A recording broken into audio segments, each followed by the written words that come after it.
Bom dia, irmãos, graça e paz do Senhor Jesus a cada um de vocês, amém? E também a vocês que nos acompanham ali pela transmissão, que a graça do Senhor também alcance sua vida e que possamos ter juntos neste culto a presença de Deus a continuar nos edificando. De modo que eu convido você a abrir a palavra do Senhor no livro de Levítico. Por favor, pegue a sua Bíblia. Você que está aqui, você que está em casa também, dá tempo você compartilhar esse link de transmissão com seus contatos, para que a palavra do Senhor também os alcance. Então vamos ler aqui, Levítico, que é o terceiro livro aí da sua Bíblia, capítulo de número 23. Nós leremos apenas os versículos 6, 7 e 8. Nós que estamos nessa série de mensagens, nos cultos devocionais, domingos pela manhã do mês de janeiro, falando acerca do crescimento na graça e no conhecimento de Jesus no ambiente do lar, na responsabilidade que os pais têm de trazer os filhos mais para perto do Senhor Jesus, através da palavra, da oração, do convívio e da comunhão em santidade no Senhor. E o texto que nós vamos ler aqui, irmãos, resume um aspecto central de uma das festas mais importantes do calendário religioso judaico daquela época, que é a festa dos pães asmos, que acontecia um dia após a tão famosa festa da Páscoa. Então volte os seus olhos para o texto para que leiamos então Levítico capítulo 23, versículos 6 a 8, que nos dizem assim: Aos 15 dias deste mês, que era o mês que acontecia a Páscoa, será a festa dos pães asmos do Senhor. 7 dias comereis pães asmos, ou pães duros, pães sem fermento. Verso 7, no primeiro dia tereis santa convocação, nenhuma obra servil fareis, mas 7 dias oferecereis oferta queimada ao Senhor, e ao 7º dia, no fim da festa, no sábado seguinte, haverá também santa convocação, nenhuma obra servil fareis. Amém. Vamos orar uma vez mais, pedir que o Senhor ministre ao nosso coração o seu evangelho através da sua santa palavra. Feche os seus olhos, vamos falar com Deus. Maravilhoso Deus, nosso Pai, te damos graças, Senhor, porque estamos aqui em adoração, em culto. Viemos aqui não para assistir algo, mas para servir ao Senhor, para trazer, ó Deus, por meio dessa liturgia, um louvor que te seja agradável. Louvor com os lábios, como já fizemos, com canções e melodias.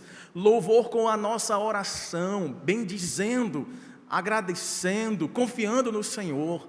Louvamos o Senhor também quando agora prestamos os nossos ouvidos, nosso coração, concentramos a nossa mente em ouvir-te através da ministração pregada da tua palavra. Ó Deus, pedimos que assim aconteça pela instrumentação do Teu Espírito, pela forma como maravilhosamente Tu nos chamaste das trevas para a luz, que agora nos encaminhe, ó Deus, na Tua palavra, para mais perto da luz, para que sejamos assemelhados a Jesus e vivamos em família, de acordo com a vontade do Senhor, que é boa, perfeita e agradável. Muito obrigado, Senhor, por estarmos juntos te adorando e que Tu fales conosco, ó Deus, poderosamente, em nome e para a glória do Senhor Jesus.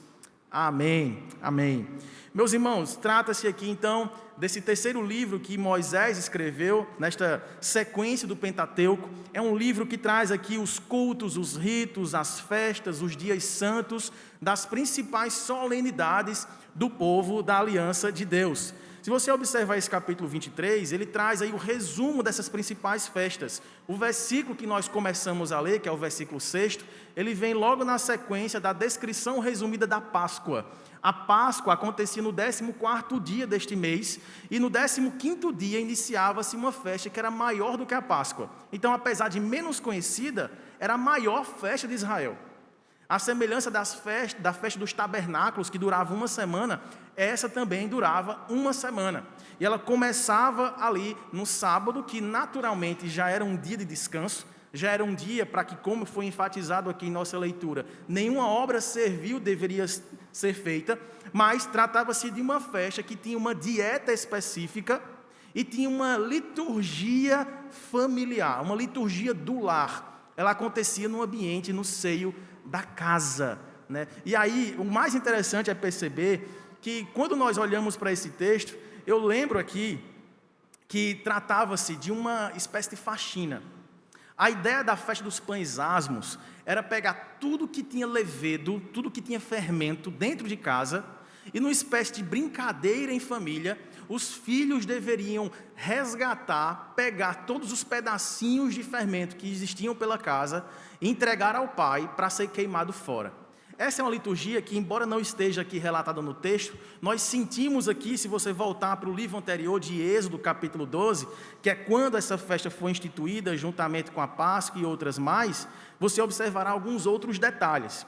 Veja lá, a partir do versículo 15 de Êxodo, capítulo 12, na sua Bíblia.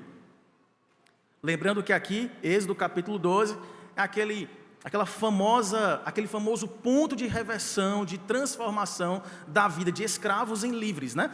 Então aqui trata-se daquele contexto da 10ª praga do Egito, que foi a morte dos primogênitos, com exceção daqueles que marcaram suas portas com o sangue do cordeiro.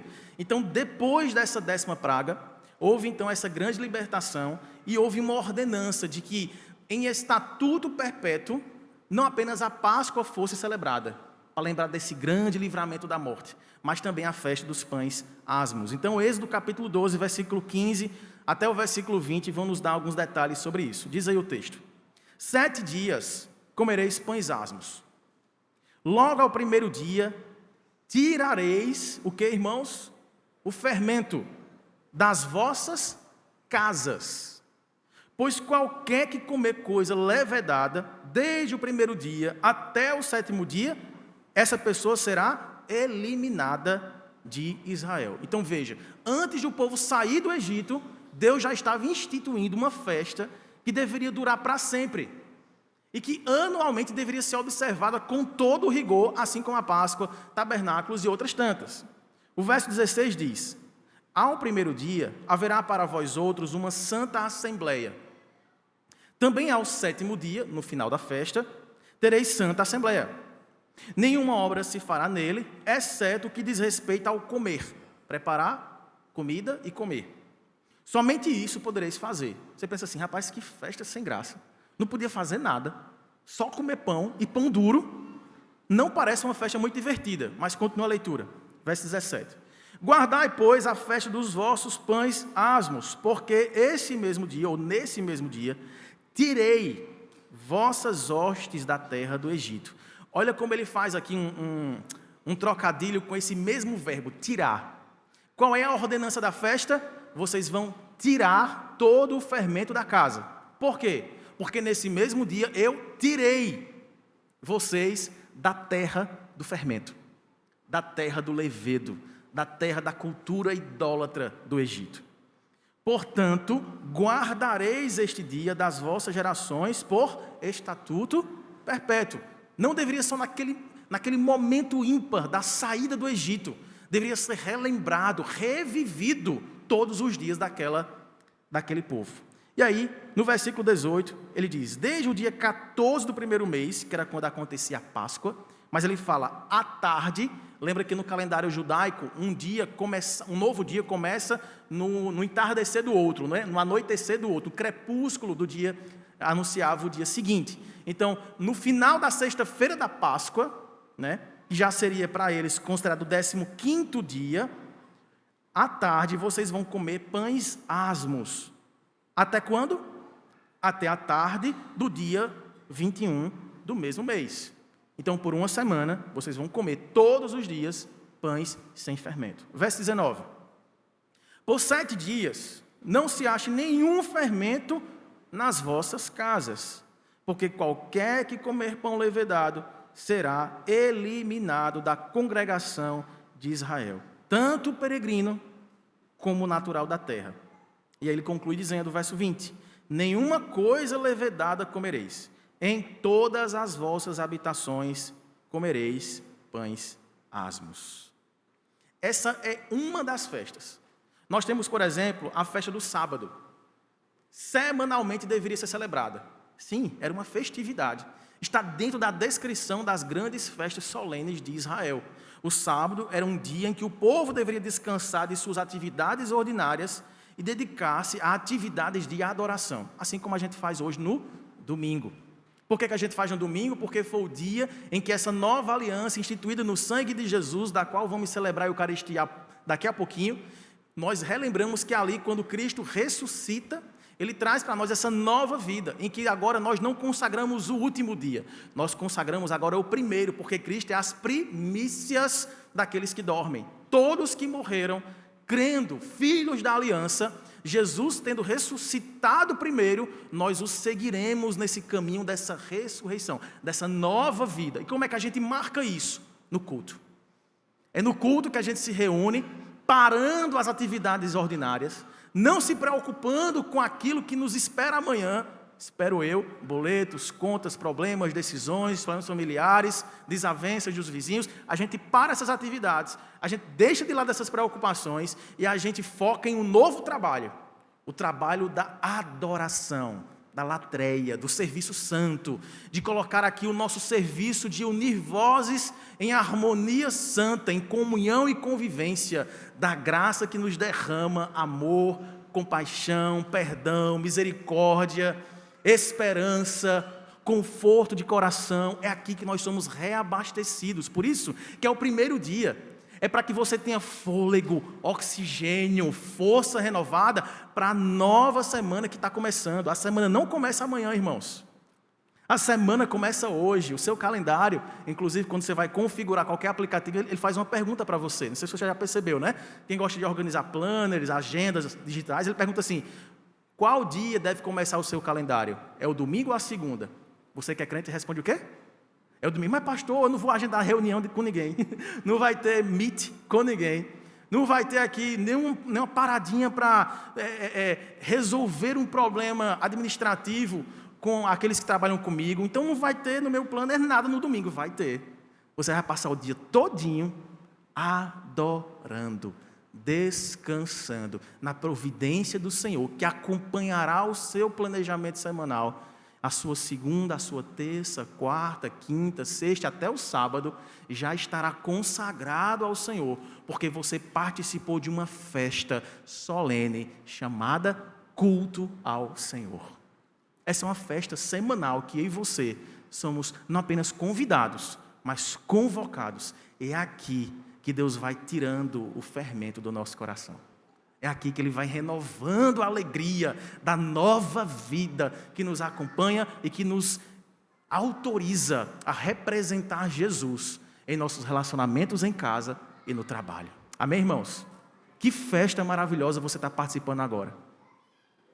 Que festa maravilhosa, a música boa, a comunhão, amizade, união, esperança, união de forças, de vozes que proclamam a mesma mensagem de salvação. Jesus é o nosso Senhor. Ele está conosco. Quem poderá resistir à sua vontade de nos abençoar? Além do sábado, temos a Páscoa, que nem precisa explicar. Nós já estamos acostumados com ela, né, que trazia ali na expressão do derramamento do sangue do Cordeiro, que apontava para Jesus como nosso Senhor, que sofre a morte em nosso lugar e nos livra da morte eterna. Temos também a festa das primícias, que era uma festa agrícola. No iniciozinho da colheita, quando eles faziam ali a semeadura, aí começava a brotar os primeiros ramos, os primeiros feixes de trigo, eles recolhiam aqueles primeiros feixes e diziam o quê? Isso aqui é do Senhor, primícias. Qual é o princípio aqui? Tudo que Deus nos dá, vem dele por graça. Vem dele sem que nós mereçamos. O fruto dará a sua novidade. A providência do Senhor surgirá do solo que foi Deus quem fez. Sim, você lança as sementes, você rega, você poda, você ajusta, você aduba, mas quem dá o crescimento e a frutificação é o perfeito agricultor. Então, no comecinho dessa colheita, eles paravam tudo e diziam assim: essa primeira parte, esse dízimo é do Senhor. Eu não administro, eu não consumo, eu não vendo, eu não faço barganha, eu consagro ao Senhor. A outra festa era a festa das semanas, tão mais conhecida como festa dos Pentecostes, né? Que era aquela festa que contava exatamente 7 semanas, por isso que era chamada também festa das semanas, ou dos 50 dias, por isso Pentecostes, né? Então essa festa apontava para a grande colheita final. Lembra que a primícias marcava o início da colheita e 50 dias depois o fim da colheita. Então, assim como se consagrava o início, o povo se reunia solenemente para agradecer o fim daquela grande provisão do Senhor. É assim que a gente faz hoje. Como é que a gente celebra a festa das semanas hoje? Consagrando não apenas o princípio, não apenas reservando aquela 10ª parte e fazendo o que quiser com o restante dos 90%. A gente consagra o início e a gente agradece pela administração sábia que o Espírito Santo nos moveu a fazer durante toda a providência mensal do Senhor. Tudo que Deus coloca em nossas mãos deve estar consagrado a Ele. E a nossa total dependência, apesar de nosso esforço e labor, apesar de nossa capacitação, né, do nosso suor, a gente vai no final dizer assim: até aqui me ajudou o Senhor. Não foi meu curso, meu diploma, minha força, mas foi o braço forte do Senhor a me capacitar, a me dar saúde, a abrir portas, a me dar livramento, a me dar oportunidades, a me capacitar e me mover a trabalhar para o bem, a benfeitoria da minha família, para a saúde, para o bem-estar, para a providência do Senhor se manifestando em mim e na minha casa. E não apenas isso, mas na comunidade. Perceba como todas essas festas, elas apontavam para a vida pessoal, mas ela era expressada de forma mais significativa no ambiente familiar. Todas elas começaram no ambiente familiar. Como é que era a Páscoa, por exemplo? Era feita na praça? Na sinagoga? Era feita onde, irmãos? Em casa, com a sua família. O tamanho do cordeiro deveria ser até pensado se era satisfatório para que apenas uma família se reunisse, ou se necessitaria se juntar a outra, porque lembra que não podia sobrar nenhuma parte do cordeiro, né? Apontando para a entrega total da vida do Cordeiro de Deus que tira o pecado do mundo. E era celebrado em família. E quando um cordeiro era muita comida para uma só família, juntava-se com outra família. É sempre um ambiente familiar, é sempre no lar.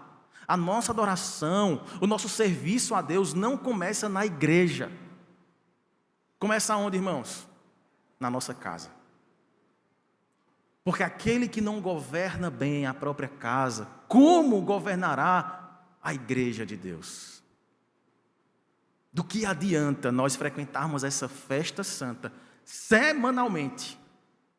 Frequentarmos a escola bíblica dominical rigorosamente? Servirmos em algum departamento, em alguma equipe de trabalho, aqui aos domingos, frequentemente, se em casa a sua vida não tem nada a ver com esse serviço. É por isso que Jesus chamou os fariseus, os escribas, de hipócritas. Hipócritas, ela vem de uma expressão da época que diz respeito a teatro, aqueles que simulavam um comportamento que não lhes era próprio, usavam máscaras, a máscara de santidade, a máscara do bom pai, a máscara do bom crente, a máscara do bom samaritano, que na verdade era um bom samaritano, né? Mas a máscara do bom levita, do bom sacerdote, do bom profeta, do bom pastor. Mas em casa, as nossas máscaras caem. Qual é o lugar mais desafiador de convivência que você tem, meu irmão? É a sua vizinhança? É o seu trabalho? Ou é a sua casa? Qual o lugar em que nós somos capazes de magoar as pessoas que mais amamos?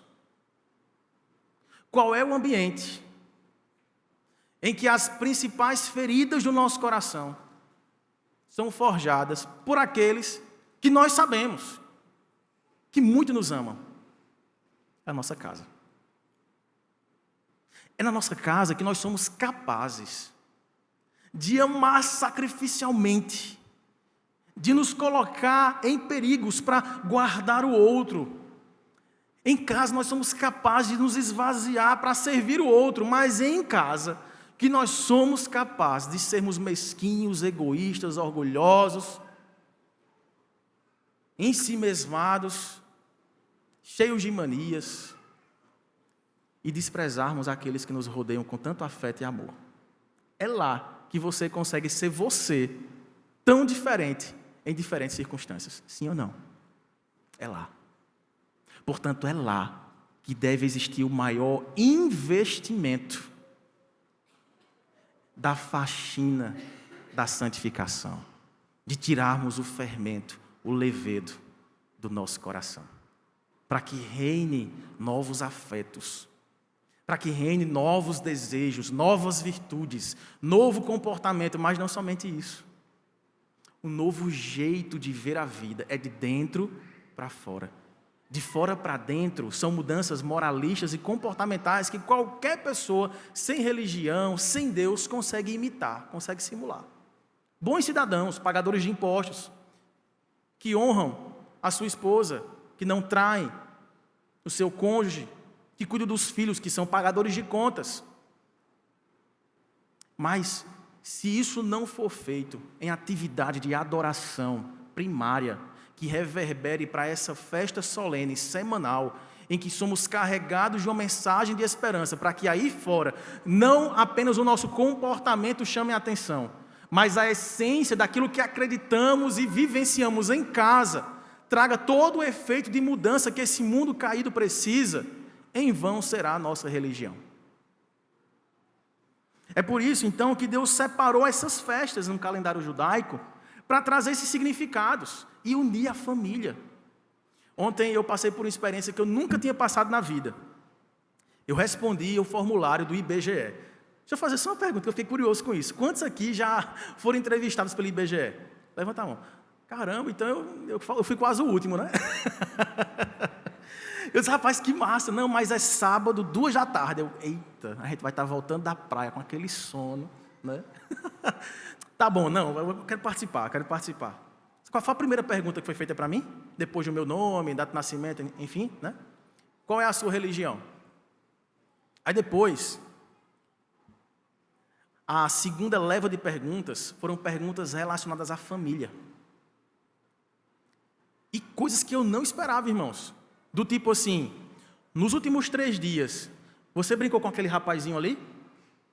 Aí ele citava, tipo, umas 10 formas de interação com o filho. Então ele pergunta a idade do filho, né? Aí ele perguntou, você desenhou e pintou com ele? Você saiu para passear com ele? Você cantou com ele? Aí ele perguntava, eu sei que eram 10 formas de interação do dia a dia. E assim, eu confesso aos irmãos que ainda bem que foi ontem. Porque talvez, se fosse outro dia, mais no meio da semana assim, né, presbítero? Talvez eu dissesse assim, eita, nos últimos 3 dias não, porque foi tão corrido. Mas graças a Deus, né, que eu disse sim para todas. Aí eu saí de lá, rapaz, eu nunca imaginava que o IBGE queria saber se eu brincava com meu filho. Aí depois vem perguntas mais específicas. Como é que você disciplina seu filho? E a pergunta é, você concorda que é necessário uma intervenção física, um castigo físico para bem disciplinar, com correção, o seu filho? Aí ele dava exemplos. Chacoalhão, grito, palmada, usar objetos e tal. Então, cada pergunta aí eu já fui entendendo, eles começam bem suave ali, né? Para entender como é o seu perfil de marido. Perguntou se eu tratava bem minha esposa, se eu bati nela em alguma vez. Eu, misericórdia. Rapaz, esse cara vai sair achando que eu sou bom. É não, viu? A graça de Deus, viu? E eu fiquei pensando, rapaz, eles estão traçando um perfil, né? E claro que o IBGE serve para isso, né? O Instituto Brasileiro, para geoprocessar não apenas a ideia geográfica da distribuição de renda, mas a forma como a educação está no país, quais são as expectativas de políticas de intervenção pública para bem ajudar a educação, a saúde, né, o sistema de segurança do Brasil, né? E aí eu fiquei pensando, rapaz, eles estão vendo o perfil, eles estão falando aqui, ó, já pensando em algumas situações sobre a lei da palmada, né, tão famosa aí nos nossos dias, a intervenção sobre a escola, se a gente leva ele para a escola, se aplica o homeschooling, né? Então, assim, eu fiquei bem impressionado, assim, positivamente com as perguntas que foram feitas, né? E uma coisa, irmãos, que eu fiquei pensando, disse, rapaz, se a gente participasse de uma pesquisa como essa, semanalmente, será que a gente não programaria melhor a nossa semana com a nossa esposa e com o nosso filho, os nossos filhos, para bem responder à pesquisa e sair bem na fita? Eu tive sorte. Mas será que isso acontece toda semana? Ah, pastor, meus filhos já cresceram, estão tudo já casados e tal. Tem os netos, né? Ah, os netos é só para brincar. É não, viu? Não estrague aquilo que você tentou fazer. Você educou o seu filho com correção, com disciplina. Aí você que é avô agora quer pegar os filhos dos seus filhos e estragar. Não, até 2 anos não como chocolate não. Besteira, toma aqui o chocolate. Não faça isso não, vovô. Não brigue com ele não reclame, bota em castigo não. O senhor não fez isso comigo? Por que eu não posso fazer com meu filho? Não é assim não, vovô e vovó? É porque diziam, né, antigamente, eu não sei se aqueles são de fora já ouviram esse ditado, né? Não sei se eu vou acertar aqui na íntegra, mas é mais ou menos assim.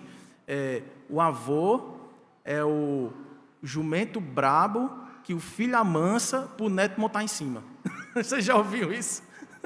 E é mais ou menos assim mesmo. Né? Mas é porque o princípio por trás nós precisamos de momentos lúdicos, de brincadeira, de leveza, sim ou não? Quando? Nas férias toda semana. A festa do sábado é semanal.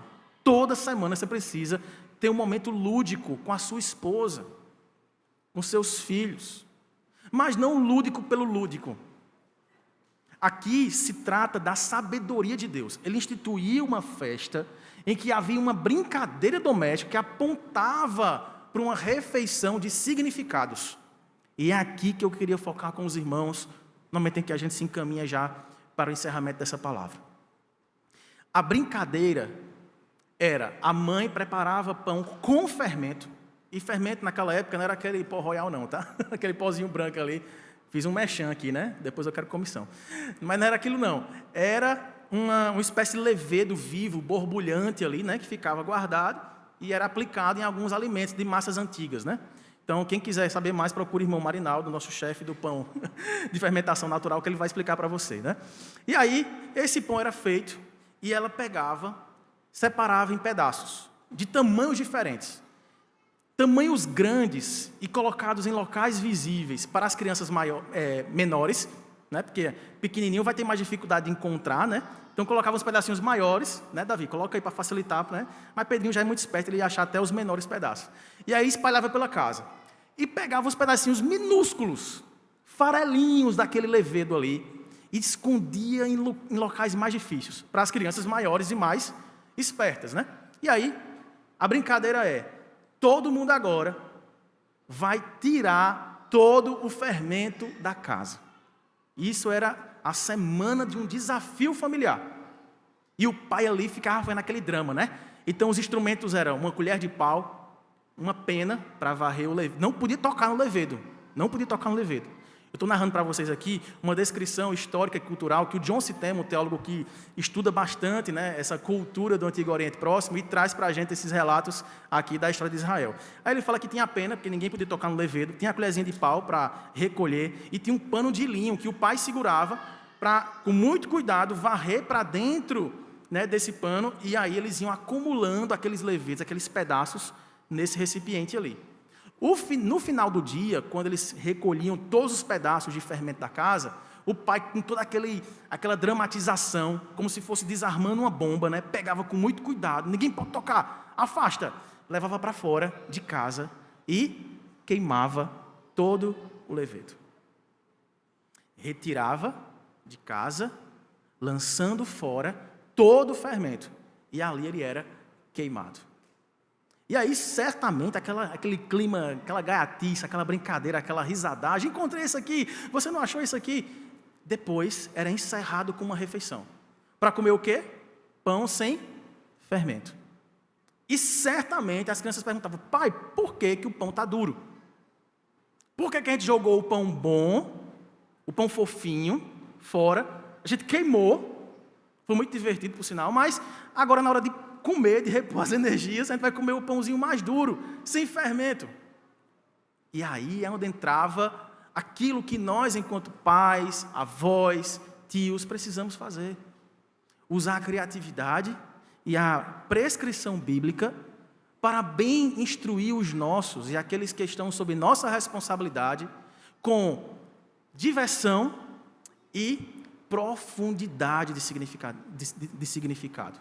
Significado bíblico, teológico para a vida deles. Então o pai reunia a família, montava-se à mesa ali. Não era uma refeição tão farta, né, quanto aquela que houve no dia anterior da Páscoa, que tinha churrasco de cordeiro, né? Tinha ervas amargas, tinha vinho. Não, era só pão duro. Mas o pai reunia e dizia: olha,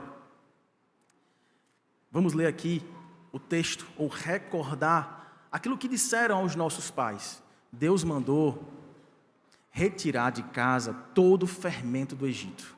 No dia em que Ele nos livrou da morte, meus filhos, no dia que Ele nos transformou de escravos em povo livre, Deus disse que nós deveríamos lembrar disso como um sinal de grande libertação, porque Ele nos fez um povo santo, separado, retirado do fermento do mundo.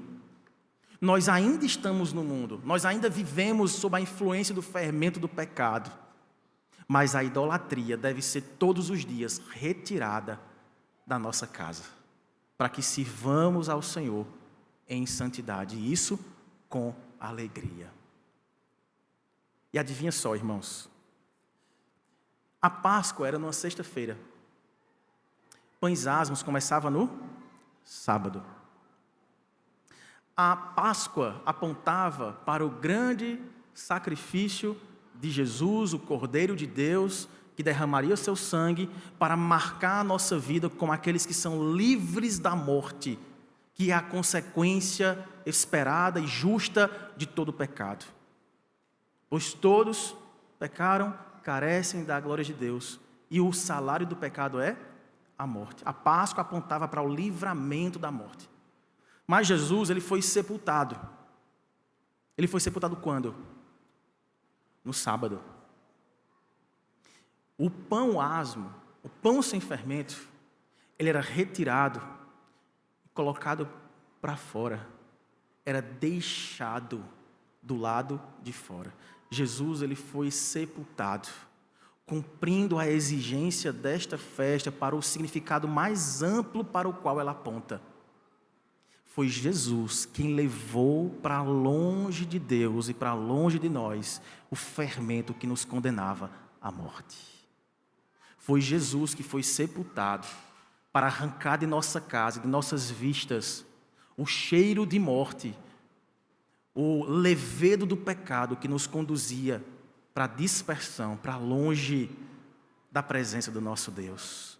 Jesus cumpre essa festa, porque Ele é o responsável por retirar da nossa vida o pecado que tenazmente nos assedia e que nos condenava a uma vida completamente separada do Santo de Deus.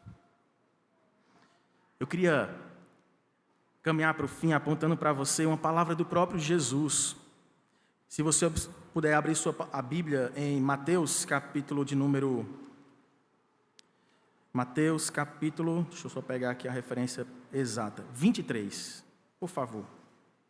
Mateus, capítulo 23.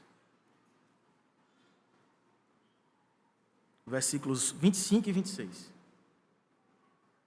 Mateus, capítulo 23, 25 e 26. Lembra dos escribas e fariseus?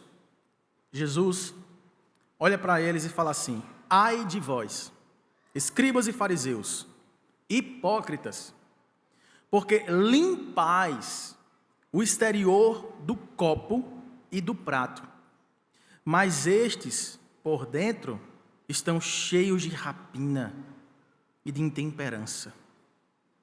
Fariseu cego, limpa primeiro o interior do copo, para que também o seu exterior fique limpo.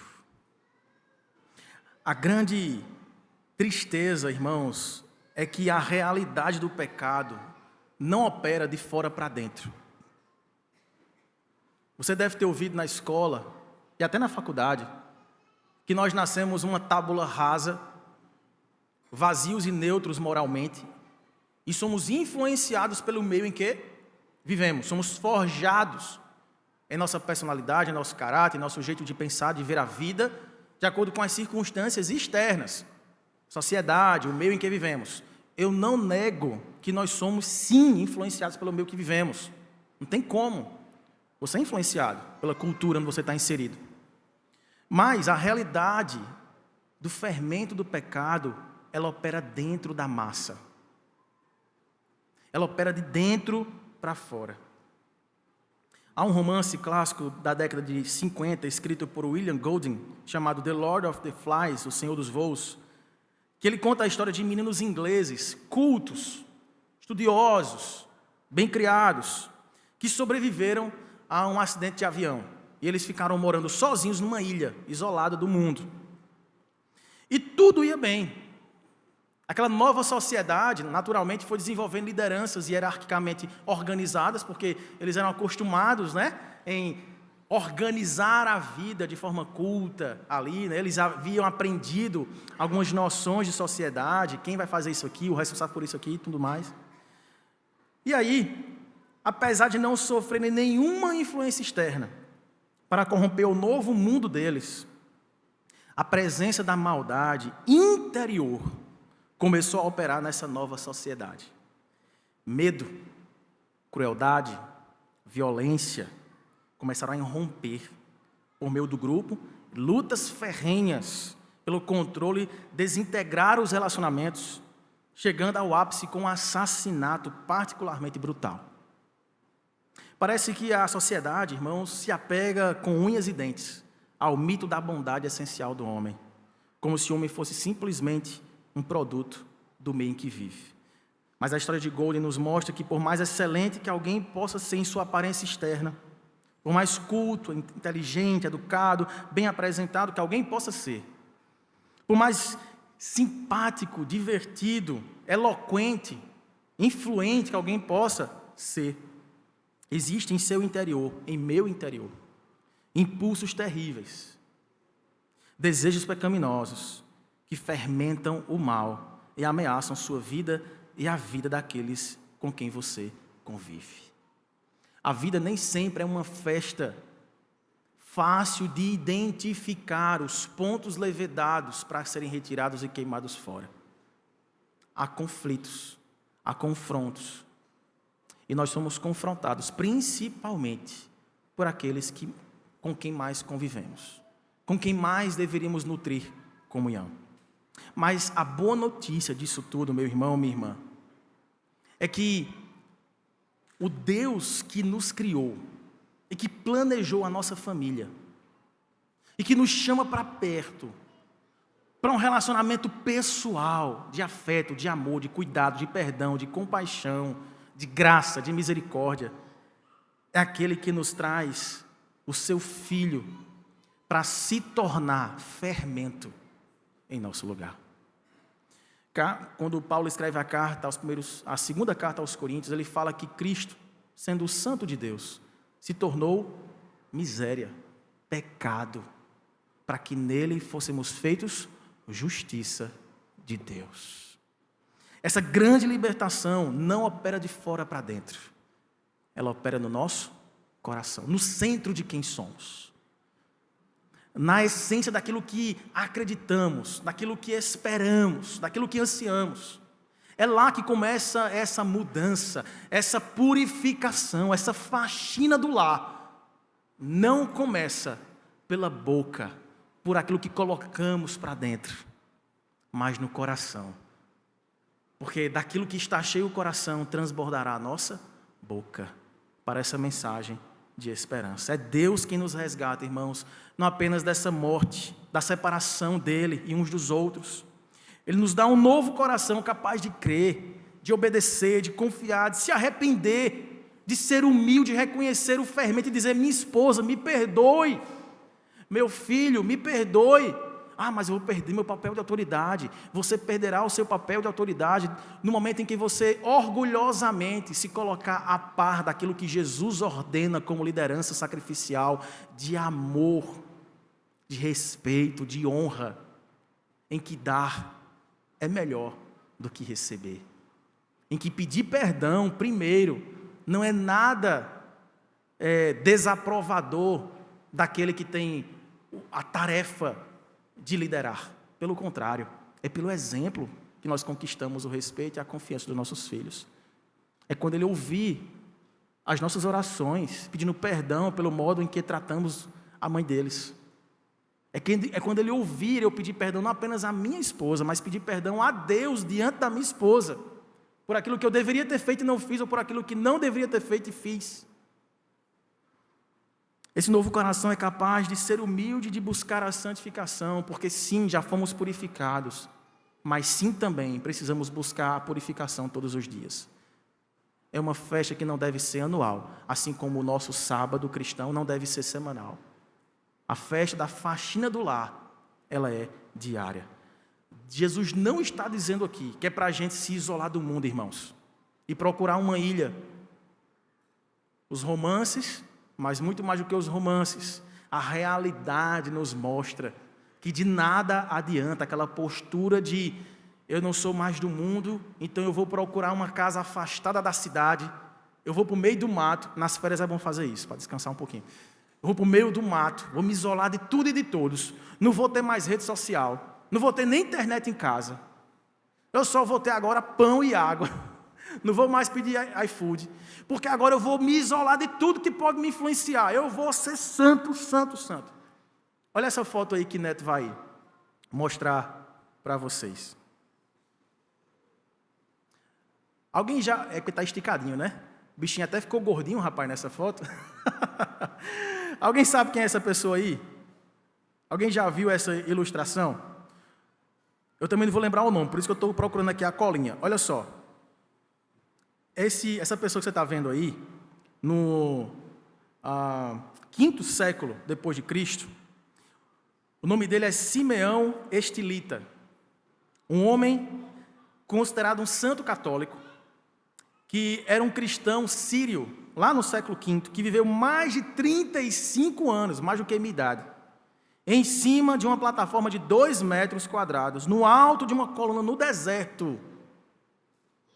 A princípio, irmãos, essa coluna, ela tinha 5 metros de altura, mais ou menos a altura do centro do nosso ambiente de culto aqui, essa coluna aí, ó, ele estava ali em cima. Aos poucos, ele foi elevando a altura para se separar cada vez mais do mundo. E quando ele morreu, a coluna já estava com 20 metros acima daquele chão no deserto.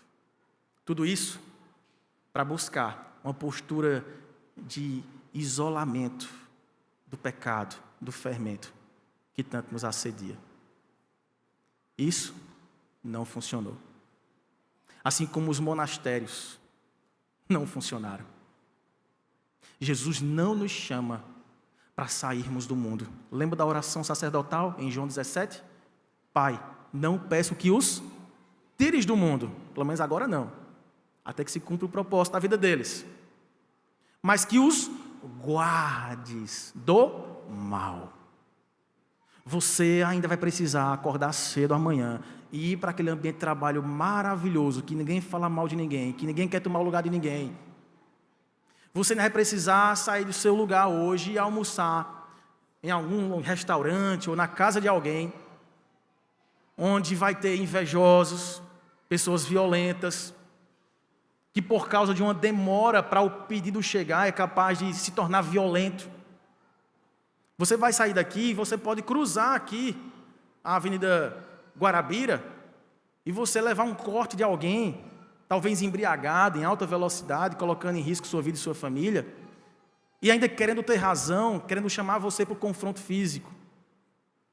A vida não é essa casinha florida, confortável, que nos protege de tudo e de todos. A vida de fato é este mundo cheio de crueldade. Essa ilha que, apesar de paradisíaca, especialmente aqui em João Pessoa, ela é povoada por pessoas como eu e você, que temos um coração em restauração, que temos um coração que de vez em quando leveda os impulsos mais vergonhosos, agressivos, mesquinhos, promíscuos. Mas a boa notícia é que Jesus, Ele ora por nós. Ele diz: Pai, guarde-os do mal, liberta-os do pecado, santifica os olhos, santifique os ouvidos, a boca, santifique as convicções, a expectativa, santifique o modo como eles enxergam o mundo ao redor deles, como eles vivem em casa, fora de casa. Jesus ora por mim e por você, e o Espírito Santo ora dentro de mim e dentro de você, para que o Pai complete a boa obra que em nós foi começada. É algo absurdo nós imaginarmos que nessa situação em que vivemos hoje, há um Deus que nos ama dessa forma, de forma extraordinária, que é capaz de perceber o fermento do nosso coração e mesmo assim dizer assim: eu vou morar em você. É absurdo imaginar que o pão mais puro que desceu do céu, o alimento da nossa alma, a fonte da eternidade, é alguém que poderia escolher o melhor endereço para morar, mas olhou para o meu e para o seu coração, levedado ainda, e disse assim: eu vou entrar aí, e eu vou arrancar até as migalhas do fermento do pecado, para que você se torne o meu filho adorador, que me adora em espírito e em verdade, em casa, ao levantar, ao deitar, ao sair e ao chegar. Ele é meu, e ele vai se parecer com meu filho, até que ele se torne impecável, um pão asmo, sem nenhum fermento. Esse é o projeto de Deus para você, meu irmão, minha irmã. Você que é pai, você que é mãe, você que é filho, você que é criança, você que é avô, avó. Esse é o projeto de Deus, fazer você parecido com Jesus, ministro do Evangelho, com palavras e obras que glorifiquem ao Senhor a partir da sua casa e aonde você está inserido, em convivência com as pessoas mais fáceis de lidar e as pessoas mais complexas. Porque em tudo isso, nós seremos transformados, moldados ao caráter do Filho de Deus, que nos liberta de dentro para fora. Queria que você pudesse fechar seus olhos e orar comigo para que isso aconteça na nossa vida. E que, apesar dessa faxina nem sempre ser divertida, ela é de fato uma tarefa impossível sem a graça de Deus.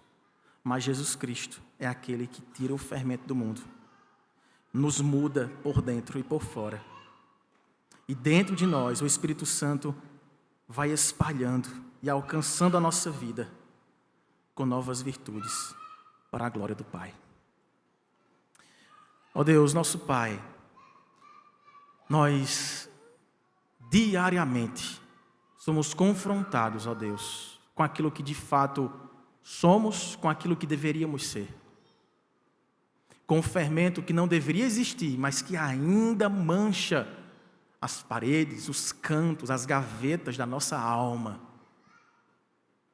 Mas nós queremos, ó Deus, diante de Ti e diante dos nossos irmãos, reconhecer a nossa total dependência no Senhor e clamar para que dia após dia, instruídos na Tua palavra, encorajados no convívio santo do culto, do serviço ao Senhor, a partir de casa, na igreja e reverberando no mundo, nós queremos experimentar essa real mudança, ó Deus, na nossa mente, no nosso coração, para que o nosso corpo se transforme em um instrumento de justiça para a glória do Senhor, para que gerações possam desfrutar da mudança experimentada aqui e agora, que nós, como filhos do Senhor, agentes do reino, possamos imprimir como reformadores de uma cultura caída, a fim de que a família seja sustentada,